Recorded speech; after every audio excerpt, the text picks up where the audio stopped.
অস্ট্রেলিয়ায় আঙুরের অধিক ফলনের কারণে এর দাম পড়ে গিয়েছে। বিশ্বজুড়ে কমছে মদের চাহিদাও। এতে হুমকিতে পড়েছে আঙুর চাষি ও মদ প্রস্তুতকারীদের জীবিকা। ফলে উৎপাদনে হ্রাস টেনে ধরতে চাষিরা ভেঙে ফেলছেন আঙুর ক্ষেত। বিশ্বজুড়ে মদের চাহিদা কমতে থাকায় অস্ট্রেলিয়া বিশেষভাবে ক্ষতিগ্রস্ত হয়েছে। এর মধ্যে সস্তা লাল মদের, যা রেড ওয়াইন নামে পরিচিত, তার চাহিদা দ্রুত কমায় সমস্যা দেখা দিয়েছে। কারণ এই লাল মদই অস্ট্রেলিয়ায় বেশি তৈরি হয়। অস্ট্রেলিয়ায় আঙুরের 2/3 উৎপাদিত হয় গ্রিফিথ শহরে। 1950-এর দশকে ইতালির অভিবাসীরা আঙুর চাষের কৌশল সঙ্গে করে নিয়ে এসেছিলেন। সাম্প্রতিক কয়েক বছরে চীনের বাজারের ওপরই অস্ট্রেলিয়ার মদ সবচেয়ে বেশি নির্ভরশীল ছিল। কিন্তু অস্ট্রেলিয়ার সঙ্গে রাজনৈতিক বিরোধের কারণে চীন 2020 সালে মদ আমদানি বন্ধ করায় বিপত্তি দেখা দিয়েছে।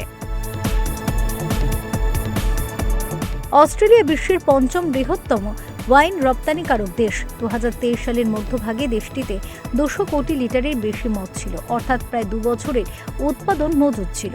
এই পরিস্থিতিতে কিছু মদ নষ্ট হচ্ছে। অনেক মদ উৎপাদকই যে কোনো দামে বাজারে মদ ছেড়ে দিতে উদ্যত হচ্ছেন। অস্ট্রেলিয়ার দক্ষিণ পূর্বাঞ্চলীয় গ্রিফিথ শহরে 4র্থ প্রজন্মের আঙুর উৎপাদক জেমস ক্রেমাসো খনন যন্ত্র দিয়ে আঙুর ক্ষেত ভাঙতে ভাঙতে বলেন, এভাবে বেশি উৎপাদন করে আর কতদিন লোকসান দেওয়া যায়। অস্ট্রেলিয়ার ক্ষেতে স্তূপাকারে পড়ে থাকা বিপুল পরিমাণ আঙুর তুলে পরিষ্কার করাটাও এখন কঠিন কাজ হয়ে দাঁড়িয়েছে।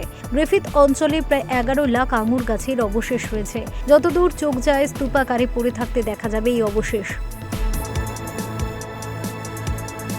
বর্তমান বিশ্বে স্বাস্থ্য সচেতন মানুষের অভ্যাস পরিবর্তনের ফলে তারা কম অ্যালকোহল পান করছেন বা পান করলেও দামি ওয়াইন পান করছেন। সে কারণে অস্ট্রেলিয়ার সস্তা রেড ওয়াইনের বাজার ধসে গিয়েছে। কেবল অস্ট্রেলিয়ায় নয়, চিলি, ফ্রান্স এবং যুক্তরাষ্ট্রের মতো দেশেও আঙুরের বাড়তি উৎপাদনে ক্ষতির শিকার হচ্ছে। এই দেশগুলিও হাজার হাজার আঙুর ক্ষেত ধ্বংস করছে। ব্যুরো রিপোর্ট, নবীন নিউজ।